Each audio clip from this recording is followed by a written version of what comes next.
Señor, gracias por tu palabra, por este día, porque tenemos la oportunidad de venir delante de ti sabiendo que puedes hablarnos y queremos escuchar, Señor. Y el anhelar escucharte, ese también es una obra tuya, es una gracia tuya. Tú has puesto ese deseo en nuestro corazón y queremos hacerlo con diligencia. Permítenos recibir lo que tengas que hablarnos. En el nombre de Jesús. Amén. Apocalipsis capítulo 14. Estamos en en este punto céntrico, ¿no? A la mitad de esta etapa que hemos llamado la gran tribulación. Acuérdate, Apocalipsis es un libro fácil de entender. ¿Por qué es fácil? Porque tiene su propio bosquejo divino en el capítulo 1, versículo 19, en donde Jesús mismo divide el libro en tres secciones. Le dice la primera parte a Juan, le dice, escribe las cosas que has visto, que es el capítulo 1, que vio Juan, vio a Cristo glorificado. Luego la segunda parte le dice, escribe las cosas que son, capítulos 2 y 3. ¿Qué cosas son? Presente. La iglesia, 7 cartas a 7 iglesias que representan la historia universal de la iglesia. Y luego la tercera parte, las cosas que han de ser después de estas. ¿Después de qué? Después de la iglesia. Después de la iglesia habrá algo. ¿Qué cosa habrá? Bueno, capítulos 4 en adelante lo hemos dividido en capítulos 4 y 5, donde vemos a la iglesia en el cielo adorando a Dios, en la iglesia delante del trono adorándole. Capítulo 6 al 19, que es la parte en la que estamos, es lo que conocemos como la gran tribulación. Este tiempo que van a ser eh, tres series de 7 juicios en donde Dios está derramando su ira sobre un mundo pecador que lo ha rechazado. ¿Estará la iglesia en la gran tribulación? No. ¿Cómo lo sabes? Bueno, el capítulo 6 siempre va después del capítulo 5. Y si 4 y 5 está la iglesia en el cielo, cuando en el 6 se desate la gran tribulación, la iglesia no estará acá, estará en el cielo. Y eso es lo que hemos estado viendo, los distintos juicios, los sellos, y luego después de los 7 sellos vienen las 7 trompetas. Y ahí estamos, en este proceso. Durante este tiempo de juicio hemos llegado a la mitad. La mitad está marcada por lo que en Mateo 24 Jesús menciona como la abominación desoladora de la que habló el profeta Daniel. Y eso lo estudiamos hace poco en Daniel capítulo 9. Vimos cómo la, hay un cambio, hay una nueva cara de este gran líder político mundial que se habrá levantado. La primera parte de estos 7 años, 3 años y medio, será un político que tendrá sus retos, tendrá sus cosas, pero al final de cuentas es solo es un hombre. Pero a la mitad, después de lo que vimos hace un par de semanas, que tenía que ver con algo que tal vez puede ser un atentado, ya sea su muerte real o fingir su muerte, se presentará como resucitado y como resucitado entonces demandará la adoración, demandará ser tratado como Dios, lo leímos también en 2 de Tesalonicenses 2, se sentará en el templo de Dios demandando adoración como Dios y comenzará esta segunda etapa en la que habrá una gran persecución. Y Juan nos lo relata a través de distintas imágenes, el dragón persiguiendo al hijo de la mujer, ¿te acuerdas en el capítulo 12? Pero también lo vimos la semana pasada cuando hay el surgimiento de 2 bestias, una primera bestia que surge del mar, que es el anticristo, y una segunda bestia que surge de la tierra, que es el falso profeta. Bueno, hasta ahí estamos. Capítulo 14, vamos a ver solo un pedacito porque creo que es una parte muy importante. Eh, Hace algunos capítulos habíamos dicho que en la imagen del capítulo 12 el dragón es Satanás, la mujer yo creo que es Israel, y el punto de conflicto era el niño que esta mujer da a luz. La mayor parte de los comentaristas te van a decir que este niño es el Señor Jesús, algo que a mí no se me hace lógico por el simple hecho que nos descuadra este bosquejo que habíamos tomado. Porque si esto va a pasar en el capítulo 12, está dentro de las cosas que serán después de la iglesia. Y es imposible que Jesús nazca después de la iglesia. O sea, Jesús es más bien de las cosas que pasaron hace mucho tiempo. Pero el día de hoy grandes hombres de fe, grandes expositores bíblicos te van a decir que es el Hijo. Yo creo que no. ¿Quién creo que es este Hijo? El que decíamos que es los 144,000 que en el capítulo 7 fueron sellados para dar testimonio del Señor. 144,000 judíos que Dios va a guardar de toda prueba, 144,000 personas que son intocables hasta el momento en el que Dios lo determina. Veíamos que este niño en el capítulo 12 es arrebatado para Dios y para su trono, cosa que Jesús no vivió. Jesús no fue arrebatado para Dios y su trono. No es como que venía Satanás, lo va a comer, córrale, córrale, Jesús, llévatelo, sí, ya, huye. Jesús no huyó. Él ascendió a los cielos de tal manera que lo vieron ascender y luego una nube le ocultó. No es el caso. Los 144,000, yo creo que sí, en algún momento serán arrebatados, igual que fue la iglesia al inicio de todo este tiempo. ¿Por qué lo creo? Mira el capítulo 14, versículo 1, que es lo que nos toca el día de hoy estudiar. ¿Después de qué? Después de la narración de las dos bestias, esto que está surgiendo, miré y he aquí el Cordero estaba en pie sobre el monte de Sión. El Cordero inevitablemente es Jesucristo, ¿no? Él es el Cordero de Dios que quita el pecado del mundo. Él es el Cordero inmolado que vimos delante del trono. Él es el Cordero que tomó el rollo. Entonces, sin lugar a dudas, el Cordero es el Señor Jesús. Ahora, está, dice, en pie sobre el monte de Sión. El monte de Sión es un monte, es una elevación, como podríamos decir el monte del Chiquihuite, o podríamos decir el Chapultepec, ¿no? O cualquier otro monte, es un monte, es una montaña. Solo que el monte de Sión es el monte en el cual se edificó el templo. Entonces, cuando se habla del monte de Sión, si hablamos geográficamente, estamos hablando de el monte donde está el templo. Por eso, por una analogía lógica, pues simplemente por asociación, cuando se habla de Sión, también se habla del templo, no del monte necesariamente, sino del templo. Y por asociación, cuando se habla de Sión, también se habla de Jerusalén. No solamente el monte, no solamente el templo, sino la ciudad que rebasa un poco el monte de Sión, ¿no? Y por asociación, el monte de Sión también hace una referencia a la nación de Israel, porque si te das cuenta, pasamos del monte a lo que se construyó sobre el monte, que es el templo, del templo a la ciudad que alberga el templo, y pues por asociación a la nación que tiene la ciudad, que tiene el templo que está sobre el monte, ¿no? Entonces, cada que escuches de Sión, hay que prestar atención y ver de qué estamos hablando.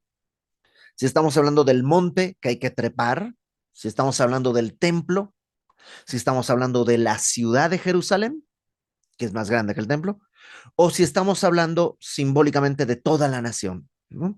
De hecho, el movimiento sionista, ¿no?, que seguramente habrás oído, era un movimiento que planteaba la tierra para Israel, ¿no? Israel desterrada, los judíos desterrados desde el año 70 con la destrucción del templo y de la ciudad, pues fueron pues expatriados, vivieron por todas partes y pues desde principios del siglo XX comenzó, finales del XIX, comenzó el movimiento de el anhelo de una tierra para la nación judía.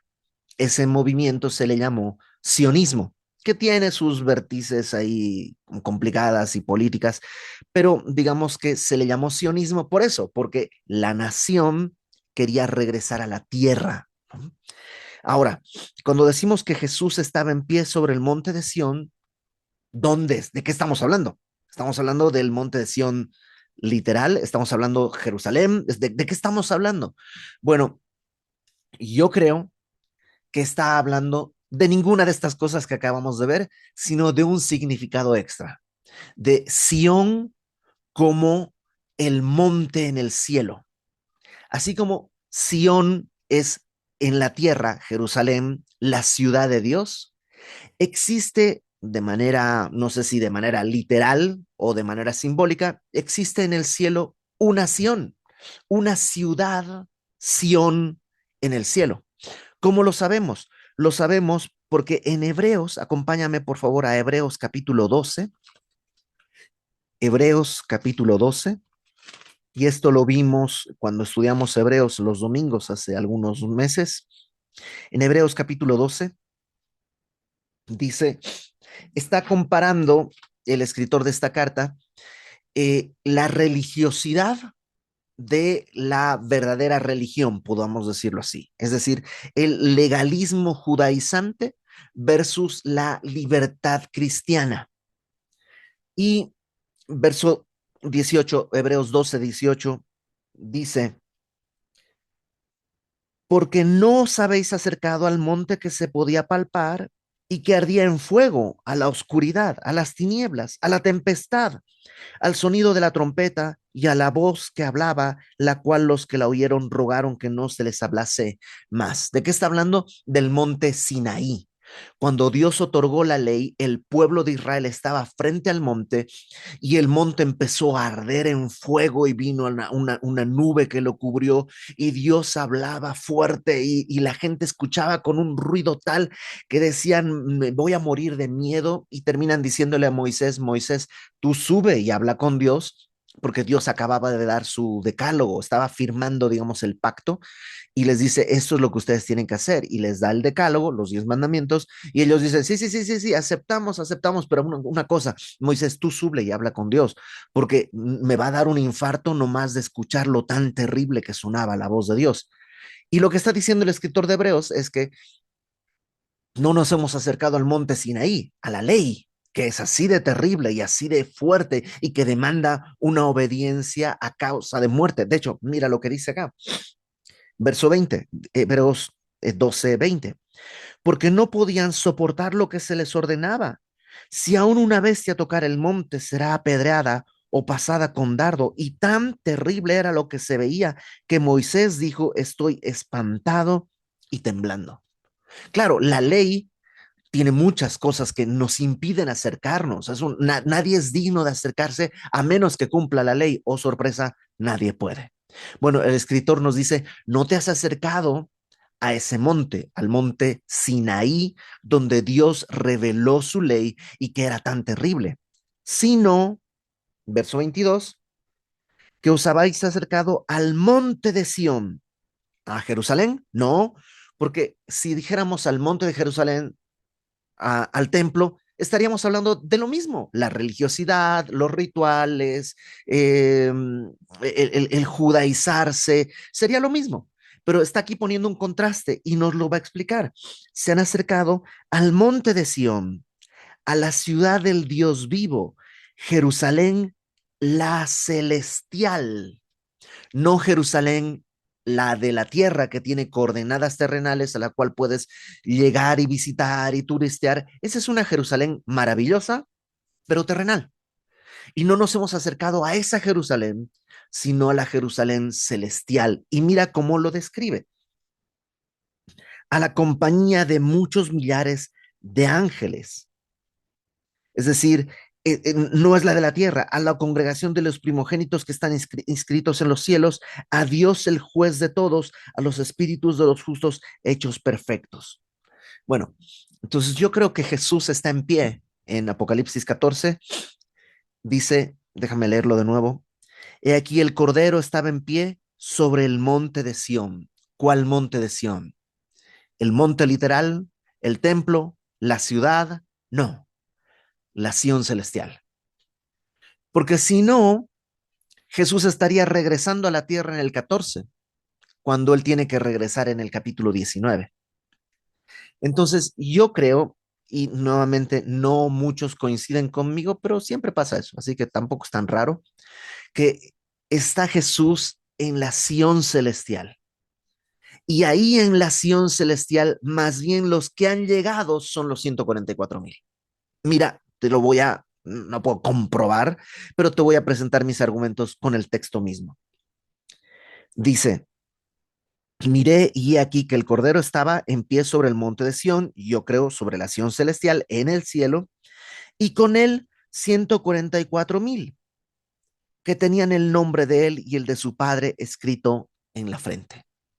¿Quiénes son estos 144,000? Lo vimos en el capítulo 7, son 12,000 sellados de cada tribu. ¿Y cómo llegaron todos juntos al cielo? Una de dos, o Jesús bajó y se está encontrando con ellos en Jerusalén, o ellos están en el cielo y Jesús los está recibiendo. Yo creo que es esto segundo, porque vamos a leer un poquito lo que dice acá. Tenían el nombre de su padre escrito en la frente, y oí una voz del cielo como estruendo de muchas aguas y como sonido de un gran trueno, y la voz que oí era como de arpistas que tocaban sus arpas y cantaban un cántico nuevo delante del trono. Ah, caramba, delante del trono, ¿dónde puede ser? Solo en el cielo. Déjame seguir leyendo. Y delante de los cuatro seres vivientes y de los ancianos. ¿Dónde están los cuatro seres vivientes y los ancianos? Delante del trono. ¿Y dónde está eso? Capítulos 4 y 5, en el cielo.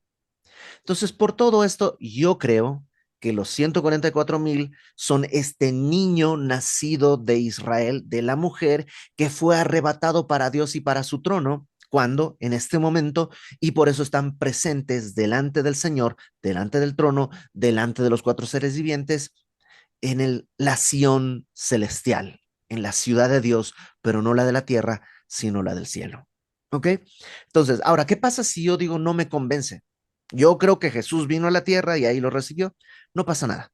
¿Ok? No es que se resquebraja el Apocalipsis y no le vamos a entender. No, simplemente te digo, hay grandes hombres, grandes estudiosos de la Biblia que consideran que Jesús es el hijo de esta mujer que fue arrebatado al cielo, haciendo referencia a su ascensión. Y aquí piensan que Jesús bajó a la tierra, a Jerusalén la terrenal, y ahí se reúne con los 144,000. Está bien. Es decir, eh, no creo que sea un tema por el cual debamos discutir mucho más. Ahora, lo que sí creo que es importante que nos fijemos es en lo que aprendemos de ellos, que sí nos puede ayudar en nuestra vida. Mira las características de estos 144,000. Número uno, tenían el nombre de él y de su padre escrito en la frente. Tenían el nombre del Cordero y el nombre del Padre escrito en la frente. Por supuesto, la frente representa tus pensamientos. Desde el Antiguo Testamento, cuando dice que la ley la tendrás en la frente, no, y que los judíos tomaron y se pusieron unas cajitas con parte de la escritura aquí, no era eso lo que quería decir, sino más bien lo que dice el Salmo 1 que vimos este domingo, ¿no? Que bienaventurado el varón que no anduvo en consejo de malos, ni en camino de pecadores, ni en silla de escarnecedores asentado, sino que en la ley de Jehová está su delicia y en ella medita de día y de noche. ¿No?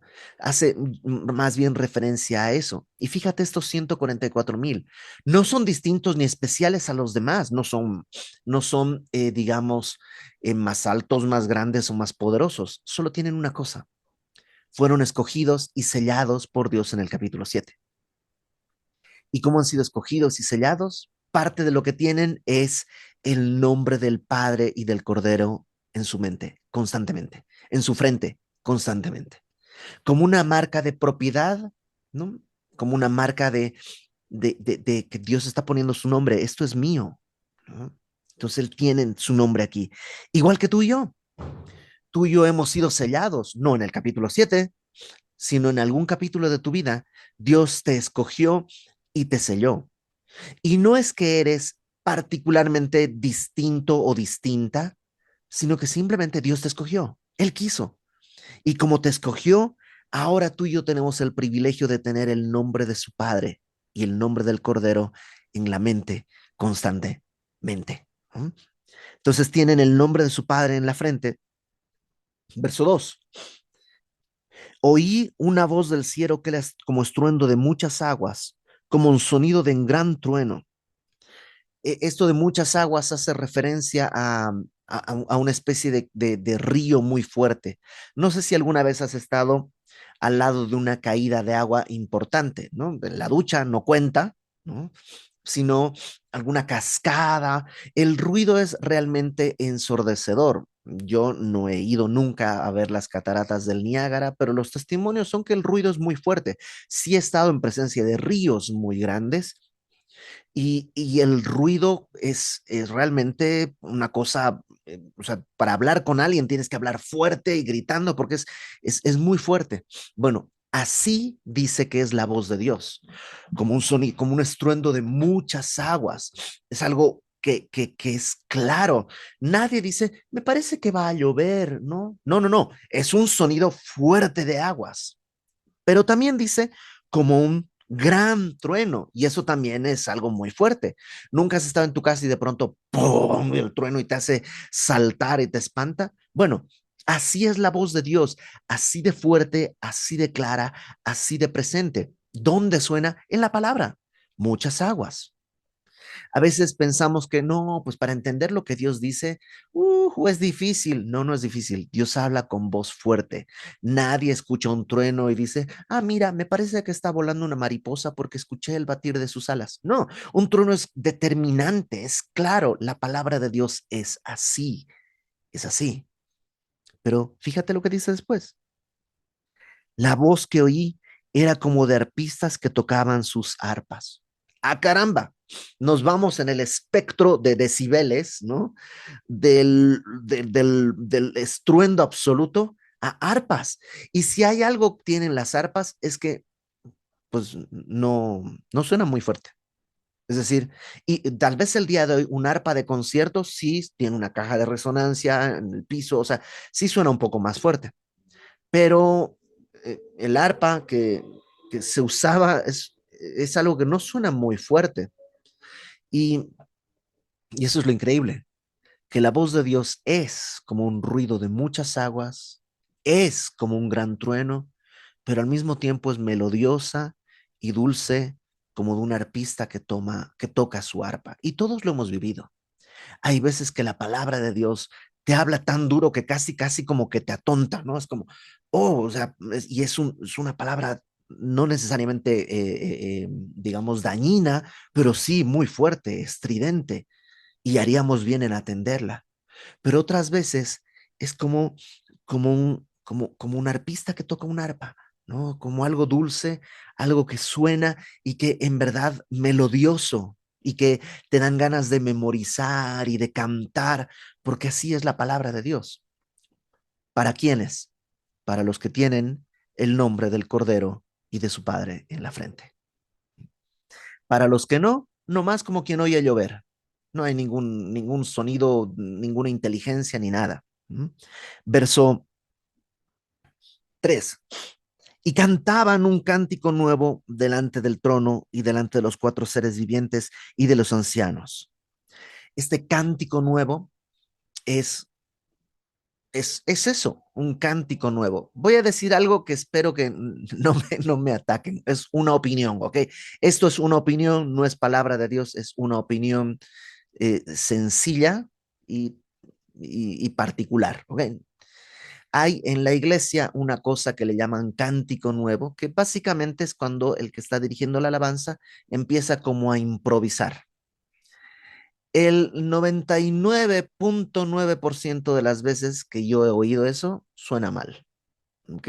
Suena feo, eh, no sé, hay jazzistas que pueden improvisar una melodía y suena hermoso, ¿no? Ella Fitzgerald cantaba y o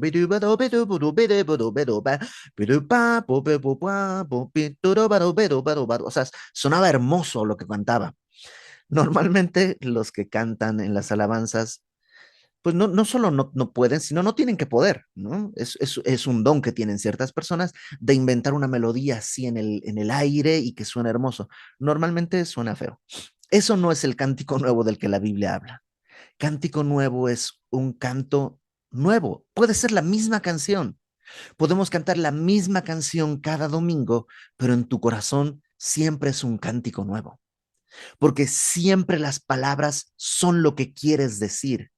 Hay canciones que, y tú lo has vivido, canciones que te gustan, y las cantas mil veces y cada vez que la cantas es apasionada, ¿no? Ya sea porque andas con el corazón ahí, este, achicopalado, ¿no? Te duele o estás enamorado, ¿no? Si te quiero es porque sos mi amor, mi cómplice y todo. Y en la calle codo a codo somos mucho más que dos. Y lo cantas mil veces y las mil veces quieres decir, si te quiero es porque sos mi amor, mi cómplice. Y claro, sigue siendo un cántico nuevo, aunque sea lo mismo. Y podríamos cantar una canción completamente nueva, pero ¿sabes qué? Es la misma cantaleta de siempre. Las mismas quejas, las mismas frases, las mismas, o sea, a veces nos pasa, ¿no? Que vamos a orar por los alimentos y oramos siempre la misma oración. Y no es malo, porque a veces la misma oración es que es justo lo que quiero decir, si lo dices de verdad. Pero si ya es mecánico, ya no es el cántico nuevo y es una cantaleta. Y estos que tienen el nombre de Cristo, del Cordero y de su Padre en la frente, número uno, tienen un canto. Hay un gozo en su corazón, a veces muy a pesar de las circunstancias. Y es un gozo nuevo, cada día, delante del trono, delante de los seres vivientes, de los ancianos. Y fíjate, nadie podía aprender el cántico sino aquellos 144,000 que fueron redimidos de entre los de la tierra. ¿Por qué? Porque el gozo de cantar al Señor no se puede enseñar. Yo entiendo y es correcto que hay escuelas de alabanza, ¿no? Ven, aprende a alabar a Dios y te enseñan armonía y te enseñan teología y está bien y creo que es necesario y es correcto, pero nada de eso puede compararse. ¿Te acuerdas cuando tú le entregaste tu vida a Cristo? Y después de entregarle si fue en un servicio de iglesia, después de entregarle tu vida a Cristo, empezaron a cantar y en la manera en la que cantas nadie te la puede enseñar, nadie te la pudo decir cómo hay que hacerle. Tú levanta las manos, nadie te dijo, es que es necesario, es como un bebé tratando de alcanzar a su padre. Es que es eso, no se puede aprender, nadie lo puede aprender, no se puede enseñar. Y eso es lo que nosotros vivimos también. No somos los 144,000, pero también fuimos sellados, también fuimos escogidos.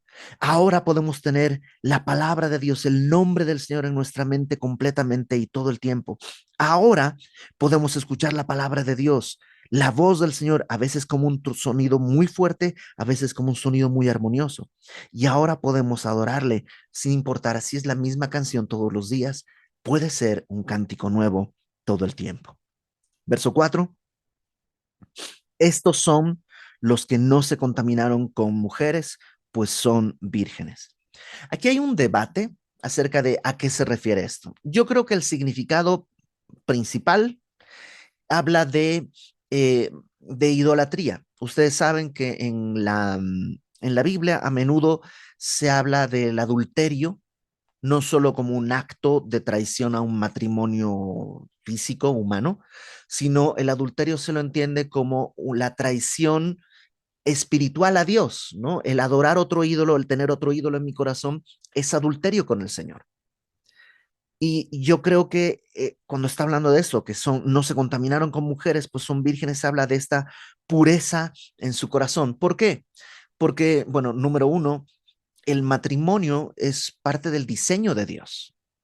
O sea, la mujer no es un agente contaminante, ¿no? Oh, yo quiero no contaminarme con Dios. Ah, no, pues no te cases, porque imagínate, si tú, una mujer es un agente que te va a contaminar, esa no es la enseñanza bíblica. En el matrimonio, la vida íntima es celebrada en la palabra, de ninguna manera pecaminosa. Por tanto, es extraño que dijera que su pureza viene por no haberse casado. ¿No? Entonces, Dios incitaría al pecado desde el primer hombre, porque Dios le creó a Adán, perdón, a Eva le creó, ah, a Adán le creó a Eva, Dios le creó a Eva para que se gozara en el matrimonio uno y otro. Entonces, no creo que esté hablando de eso, sino de esta pureza espiritual, que se presentan delante de Dios puros. Ahora, muchos piensan que también podríamos hablar de algo físico, pero añadiendo un detalle. En los tiempos bíblicos, era normal la adoración a dioses paganos a través de ritos sexuales. Era algo relativamente común en muchas culturas. Entonces, probablemente en el reino instaurado del anticristo volverá a ponerse de moda, cosa que no es difícil el día de hoy. El día de hoy, con toda seguridad, no son religiones establecidas, pero hay actos de adoración, a veces a uno mismo, que tiene que ver con sexualidad. Entonces, probablemente en aquella época lo que está diciendo es que ellos no han participado de eso. Y volvemos al mismo punto, creo que sigue hablando de una consagración.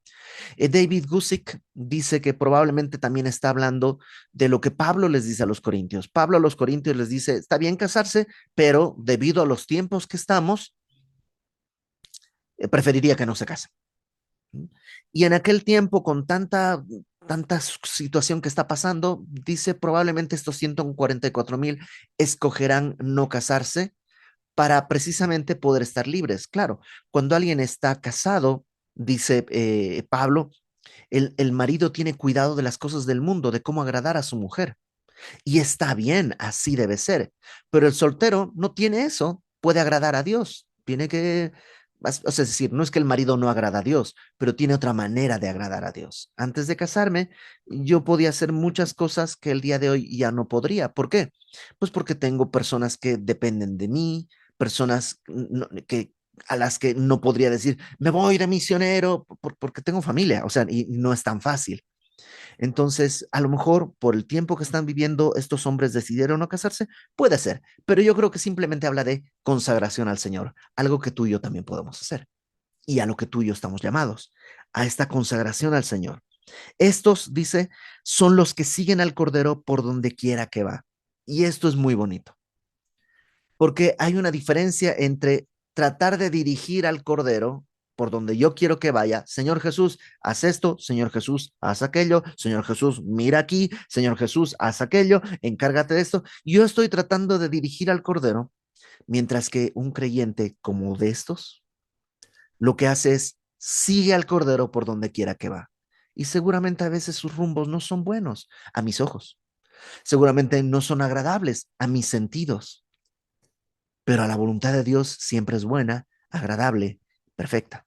Y ellos siguen al Cordero por donde quiera que va.